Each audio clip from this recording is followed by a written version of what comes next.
Hello बच्चों, आज हम बात करें class 9 circle.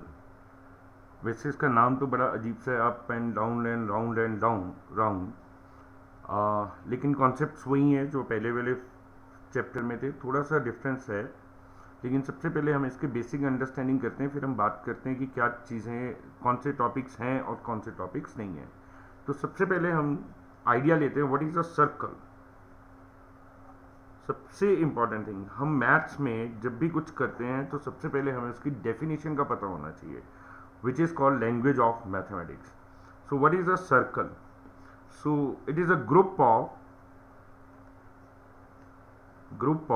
points which have equal distance from a fixed point. तो भैया कहने का मतलब क्या है कि हमने एक पॉइंट को फिक्स कर लिया। मान लो हमने यहाँ कर लिया फिक्स। अब इस पॉइंट से एक डिस्टेंस ले लेते हैं, मान लो ये एक डिस्टेंस हमने ले लिया। अब हम वो सारे पॉइंट्स इकट्ठे करेंगे, जोड़ेंगे जो इस पॉइंट से इक्वल डिस्टेंस पे हो, मतलब ऐसे। ठीक है, तो अगर आप इसको ध्यान से देखेंगे तो ये क्या बन गया, सर्कल। अब ये जो फिक्स डिस्टेंस था इसको हम बोलेंगे रेडियस, और जो फिक्स पॉइंट था उसको हम नाम देंगे सेंटर। क्या नाम देंगे, सेंटर। तो ये सेंटर हो गया, वो रेडियस हो गया। ठीक है, इसका टेक्निकल नेम में हम ऐसे भी बोल सकते हैं लोकाय। लोकाय का मतलब होता है group, loci of all points which are at equal distance from a fixed point, जो एक फिक्स पॉइंट से इक्वल डिस्टेंस पे है, तो दैट इज कॉल्ड हमारा सर्कल। ठीक है, अब लोकस और लोकाई, इसको बहुत सारे बच्चे समझ नहीं पाते हैं। तो वैसे बेसिकली क्या है कि locus is a not merely a drawing, it is the complete set of all points which satisfy a certain condition। जो एक कंडीशन को सेटिस्फाई करता है उसको हम कंबाइनली लोकस या लोकाई बोल देते हैं। ठीक है, अब हमें एक चीज़ समझ आ गई है कि हमारे पास एक सर्कल कैसे होता है। उसमें एक फिक्स पॉइंट होता है, एक फिक्स डिस्टेंस होता है। फिक्स पॉइंट को हम सेंटर बोलते हैं और फिक्स्ड डिस्टेंस को रेडियस बोलते हैं। अब इसके अलावा हमारे पास कुछ और चीजें हैं। अब मान लो आपके पास एक सर्कल है, ये इसका सेंटर है, हम इसको मान लो ओ नाम देते हैं। ठीक है, और एक लाइन बनाते हैं जो इसके सर्कमफ्रेंस से स्टार्ट होती है और इसी की सर्कमफ्रेंस पे खत्म हो जाती है। ये ध्यान रखना, वो लाइन बाउंड्री ऑफ सर्कल से शुरू होगी और दूसरी तरफ ही बाउंड्री पर खत्म होगी। तो इसका नाम हमने रख दिया बच्चों कॉर्ड। इसको हम बोलते हैं कॉर्ड, CHORD, कॉर्ड। जब हमने ये नाम ले लिया कॉर्ड, तो इसकी डेफिनेशन भी याद करनी पड़ेगी। तो इसकी डेफिनेशन क्या है, it is a line segment which starts from the circumference and ends at circumference, और सर्कमफ्रेंस पर ही वो जाकर खत्म हो जाती है। ये हमारी पहली बात समझ आ गई।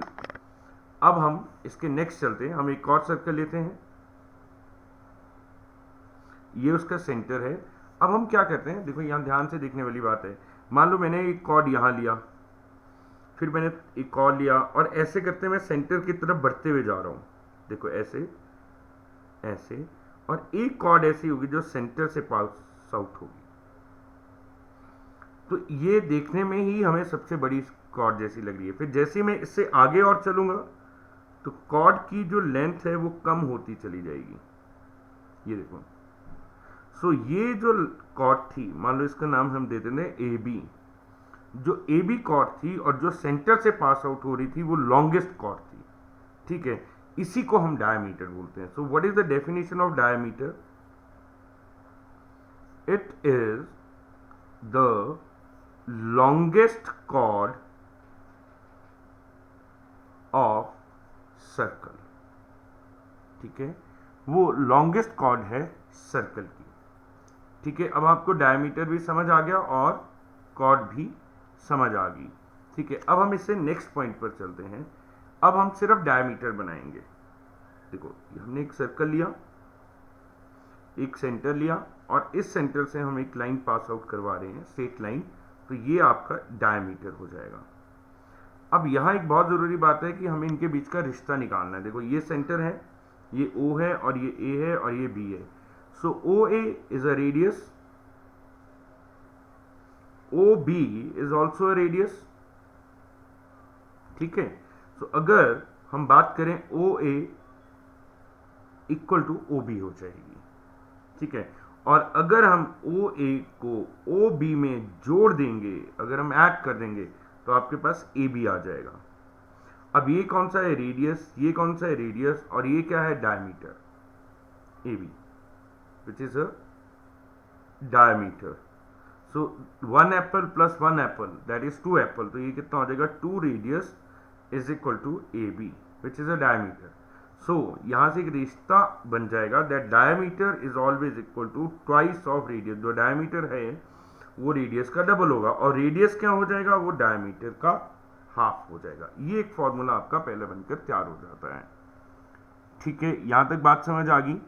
ओके, अब हम इससे थोड़ी सी आगे चलेंगे जहां हम कुछ टेक्निकल टर्म्स को समझेंगे। ठीक है, उसमें अब आपने क्लास 6 और क्लास 6 के टॉपिक्स आपने न्यू एजुकेशन पॉलिसी में नहीं पढ़े हैं, लेकिन वहाँ कुछ एक चीज़ें हैं। उसमें एक चैप्टर है सिमेट्री। कौन सा चैप्टर है? सिमेट्री। तो यहाँ आपको एक थोड़ा ध्यान रखना पड़ेगा। सिमेट्री, तो आपके पास जो सर्कल होता है उसकी एक दो तरह की सिमेट्रीज होंगी। एक होगी रोटेशनल सिमेट्री। अब यहाँ थोड़ा आपको ध्यान देना पड़ेगा। What do you mean by symmetry? Symmetry का मतलब क्या होता है? कि if we change the orientation of figure, we again get the same structure that is called symmetry। क्योंकि हम सर्कुलर की बात कर रहे हैं तो यहाँ रोटेशनल होगी, वैसे अलग अलग होती हैं। जैसे मैं थोड़ा सा एग्जांपल आपको रिकैपिटुलेट बताना चाह रहा हूँ जो शायद आपने नहीं पढ़ा है। मान लो मेरे पास एक इक्विलेटरल ट्रायंगल है, तो अगर मैं इसको बीच में से यहाँ काट दूंगा तो देखो यहाँ भी एक जैसा ये डिजाइन बन रहा है, और यहाँ भी एक जैसा डिजाइन बन रहा है। तो ये लाइन ऑफ सिमेट्री हो जाएगी। क्या हो जाएगी? लाइन ऑफ सिमेट्री हो जाएगी। लेकिन अगर मैं इसको यहां से काट दूं तो it is not a line of symmetry. ये लाइन ऑफ सिमेट्री नहीं होगी। ठीक है, ऐसे ही अगर हम इस रेक्टेंगल को ट्रायंगल को रोटेट करते हैं, ये लाइंस हैं, सिमेट्रिकल लाइंस हैं, इसको मैं रोटेट करता हूं 60 डिग्री पर। ठीक है, मैंने इसको यहां से यहां की तरफ को रोटेट कर दिया, और ये 60 डिग्री पे मैं इसको यहां ले आया, तो again I will get the same figure. ये हो जाएगा ABC। तो अब यहां क्या हो जाएगा? अगर मैं इसको यहां ले आया, ये C हो जाएगा, ये A हो जाएगा, और ये B हो जाएगा। तो this is called rotational symmetry, कि जब हम उसको रोटेट करें तो वहां वो हमें फिर दोबारा वही फिगर आ जाए। लेकिन अगर आप मान लो यहाँ कुछ और डायग्राम लेते हो, लाइक हमने ट्रेपीजियम ले लिया, अब मैं इसको रोटेट करता हूं, मान लो मैंने इसको 90 डिग्री की रोटेशन दी, तो अब ये कुछ ऐसा बन जाएगा बच्चे, इस तरीके से। तो ये नॉट अ रोटेशनल सिमेट्री, ये रोटेशनल सिमेट्री नहीं होगी। तो अगर आपके पास कोई बैंगल पड़ी है या सर्कल पड़ा है, अब आप उसको रोटेट करने की कोशिश करो, एक बार, 2 बार, 3 बार, आपको लगेगा वो हर बार सर्कल ही तो रह रहा है, उसकी कोई नई चीज नहीं बन रही है। तो आप उसको 1 डिग्री पे चेंज कर दो, अगर आप उसको 2 पर कर दो, 10 पर कर दो, 30 पर कर दो, 90 पर कर दो, वो हमेशा सर्कल ही रहेगा, आप उसको रोटेट करते रहो। सो rotational symmetry of circle is infinite.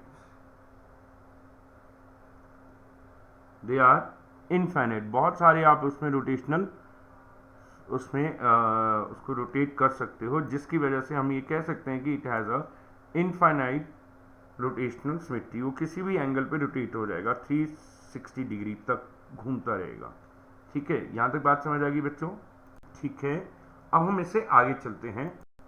अब एक ऐसी चीज़ हम बात करने वाले हैं जो शायद आपने पहली बार सुना होगा. हमने एक कंडीशन दी थी सर्कल में कि it will have a equal distance from a fixed point. That is equal distance from a fixed point. तो अब क्या हम कोई चीज ऐसी देख सकते हैं जहां इक्वल डिस्टेंस हो लेकिन फ्रॉम फिक्स्ड लाइन हो? If we have a equal distances from a fixed line, तो मान लो आप एक लाइन ले लेते हैं, इसका जो इक्वल डिस्टेंस होगा वो इसका मिड पॉइंट होगा, जहां से यहां का डिस्टेंस और यहां का डिस्टेंस सेम होगा. अब मान लो आप एक पॉइंट और बढ़ाते हो उसके ऊपर. अब यहां से इस तरीके से कि यहां से इसका डिस्टेंस और इसका डिस्टेंस सेम हो. फिर आप एक और पॉइंट लेते हो यहां, फिर एक और पॉइंट लेते हैं बच्चे आप यहां. अगर आप इन सारे पॉइंट्स को जोड़ दो तो आपके पास एक ऐसी स्ट्रेट लाइन बन जाएगी. तो मजेदार बात यह है कि ये जो स्ट्रेट लाइन होगी, it is known as perpendicular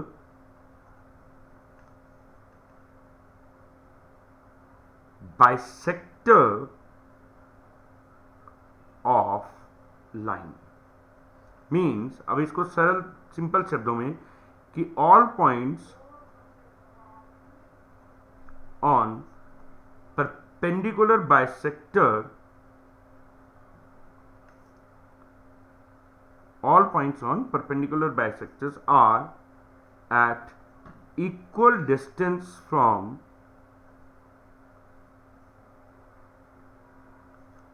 its end points. उसके एंड पॉइंट से वो सारे के सारे पॉइंट्स इक्वल डिस्टेंस पे होंगे. वाई मैंने ये बात क्यों यहाँ छेड़ी है? बिकॉज ये जब हम आगे करेंगे क्वेश्चन तो वहाँ ये बहुत बहुत काम आएगा. ठीक है, सो अब देखते कहाँ काम आएगा. हमारे पास एक क्वेश्चन है कि how many circles we have. First, through two fixed points. Through two fixed points. अब हम इसको करके देखते हैं. ठीक है, हमारे पास हमने एक लाइन ले ली है बच्चे, एक A एंड B. तो हमने अभी कहा था कि उसके सेंटर जो होगा वो इक्वल डिस्टेंस पे होता है. तो अगर मैं सेंटर को पकड़ूं, इसको इस सेंटर को सेंटर ऑफ सर्कल बना दूं, तो अगर आप ध्यान से देखें तो यहां से यहां तक का डिस्टेंस और यहां से यहां तक का डिस्टेंस इक्वल होगा. तो इट मींस यहां से जो सर्कल बनेगा वो कुछ इस तरीके से बनेगा जो इन दोनों पॉइंट से गुजरेगा. यस और नो? ठीक है, कोई बात नहीं. अब मैं एक पॉइंट इसी के ऊपर लेता हूं जो कि उसके परपेंडिकुलर बाइसेक्टर पे लाई करता है. उसके परपेंडिकुलर बाइसेक्टर पे लाई करता है. तो अब भाई हमने जो डेफिनेशन सीखी कि परपेंडिकुलर पे जितने पॉइंट होंगे वो इन एंड पॉइंट से इक्वल डिस्टेंस पे होंगे. तो अगर मैं चाहूं तो यहां से एक सर्कल और बना सकता हूं. ठीक है, ऐसे मैं एक पॉइंट नीचे ले लेता हूं तो वो यहां से और यहां से उसका डिस्टेंस सेम होगा. तो एक सर्कल और बन सकता है यहां. ठीक है, तो इसका मतलब इस लाइन पे जितने भी पॉइंट्स होंगे उनको अगर मैं सेंटर मान के इन पॉइंट से उसको रेडियस मान के सर्कल ड्रॉ करता हूं. मान लो यहां से मैंने एक पॉइंट ले लिया और इसको रेडियस मान लिया और एक सर्कल ड्रॉ किया, तो वो सर्कल हर हाल में दूसरे पॉइंट से भी पास आउट करेगा. तो अब परपेंडिकुलर बाइसेक्टर पे वी हैव इनफाइनाइट पॉइंट्स, तो वी कैन ड्रॉ. अब इसका मतलब क्या हो गया कि we can draw infinite circles passing through two fixed points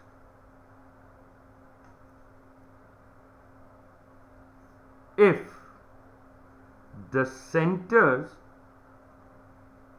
of circles lies on the perpendicular bisector of line joining fixed points. वो लाइन जो उन फिक्स्ड पॉइंट्स को ज्वाइन करती है, वो लाइन जो उन पॉइंट्स को ज्वाइन करती है, उसके परपेंडिकुलर बाइसेक्टर पर जितने भी पॉइंट्स होंगे उनसे हम इनफाइनाइट नंबर ऑफ सर्कल्स को निकाल सकते हैं, बना सकते हैं। तो ये एमसीक्यू के लिए बहुत इंपॉर्टेंट क्वेश्चन है कि आपको ये क्वेश्चन आ सकता है कि how many number of circles we can draw from a two fix point. अब ये तो 2 पॉइंट्स की हुई, अब कहानी ये हो सकती है, वो आप पूछ सकते हैं कि 2 से ज्यादा हो तब क्या करेंगे जी?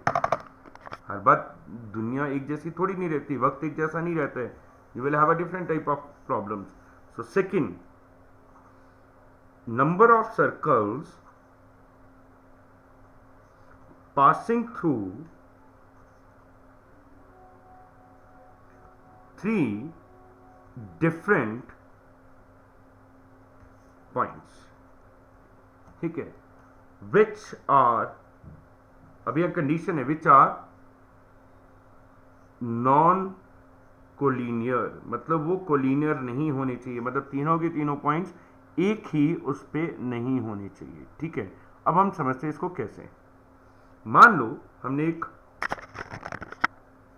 3 पॉइंट्स ले लिए, ए, यहां बी और यहां सी, दिस इज ए, बी और सी। अभी हमने कहा था कि हम सर्कल कैसे ड्रॉ कर सकते हैं, हम जितने मर्जी सर्कल 2 फिक्स पॉइंट से ड्रॉ कर सकते हैं, लेकिन कंडीशन ये है कि उनका जो सेंटर है वो हर हाल में इसके परपेंडिकुलर बाइसेक्टर पे आए, उनका जो सेंटर है वो इसी पर ही आना चाहिए, ठीक है। मान लिया जी हमने बात, ओके। अब मान लो हम इस पॉइंट को भी, लाइन को, इस पॉइंट, इन 2 पॉइंट्स को भी जोड़ देते हैं। अब हमारा कहने का मतलब है कि इससे जो सर्कल पास आउट होगा वो इन, मतलब यहां इस परपेंडिकुलर के किसी भी पॉइंट को लेकर हम इनफाइनाइट सर्कल ड्रॉ करेंगे और वो सर्कल इन दोनों से पास आउट होगा, ठीक है जी, मान के बाद। अब हम कह रहे नहीं, वो इससे भी पास आउट होना चाहिए, सी से भी पास आउट होना चाहिए, इसका मतलब वो ए से भी पास आउट हो और सी से भी हो, बी को बाद में रखते हैं। तो अगर वो ए और सी से भी पास आउट हो रहा है तो it will definitely lie on the perpendicular bisector of A C, yes और नो। सो इसमें आप प्रूफ कैसे करेंगे? प्रूफ कि if circle passes through points A and B, then the center of circle must lie on the perpendicular bisector of A B, वो उसके perpendicular bisector पर लाई करना चाहिए, ठीक है जी। इट मीन्स, मान लो वो पॉइंट हमने ओ ले लिया, so it means O A must be equal to O B, ये बात समझ आ गई? O A must be equal to O B. Now if the same circle passes through points A and C, then it must lie, then its center must lie on the perpendicular bisector of AC, वो AC के perpendicular bisector पर लाई करना चाहिए centre. चलो जी, हमने ये बात मान ली, ठीक है, कोई इशू नहीं है। It means here OA must be equal to OC. But now, as two straight lines can intersect at one and only one point, जो स्ट्रेट लाइंस होती हैं वो मैक्सिमम एक ही पॉइंट पर इंटरसेक्ट करती हैं, एक से ज्यादा पर नहीं करती हैं। It means point O must lie on, अब हम इनके नाम दे देते हैं, let it be line L and this is line M, must lie on line L as well as line M. Got it? So there not be any other point than O which can be taken as such circle. मेरे पास जगह थोड़ी कम होगी। As such circle, मेरे पास O के अलावा और कोई point नहीं हो सकता जिसको मैं एक सेंटर लूं और वो इन तीनों पॉइंट से पास आउट हो पाए। तो it must be like this. Got it? क्योंकि जो उस सेंटर को इसके परपेंडिकुलर बाइसेक्टर पर भी लाई करना है, इस वाले पर भी करना है और इस वाले पर भी करना है, तो वो तो सिर्फ एक ही पॉइंट हो सकता है, एक से ज्यादा नहीं हो सकता। Got it? तो ये हमारा आज का टॉपिक था। हमने यहां से स्टार्टिंग की है, कल से हम इसके और ज्यादा इन डेप्थ जाएंगे कि यहाँ क्या क्या होता है और हम इन क्वेश्चंस को कैसे सॉल्व कर सकते हैं। ठीक है, अगर आपको ये वीडियो समझ आ गया है, अगर आपको ये अच्छा लगा है, तो प्लीज आप कमेंट बॉक्स में लिख देना। Then only I will start with my next. तब मैं आपको इनकी डेप्थ और इसके आगे की जो थ्योरम्स है, थ्योरम्स का मतलब क्या होता है, उनको प्रूव कैसे करते हैं, उनमें ऐसी कौन सी चीज़ें होती हैं जो हमें देखनी पड़ती हैं किसी भी थ्योरम को प्रूव करने के लिए, वो हम नेक्स्ट पार्ट में शुरू करेंगे। Thank you very much.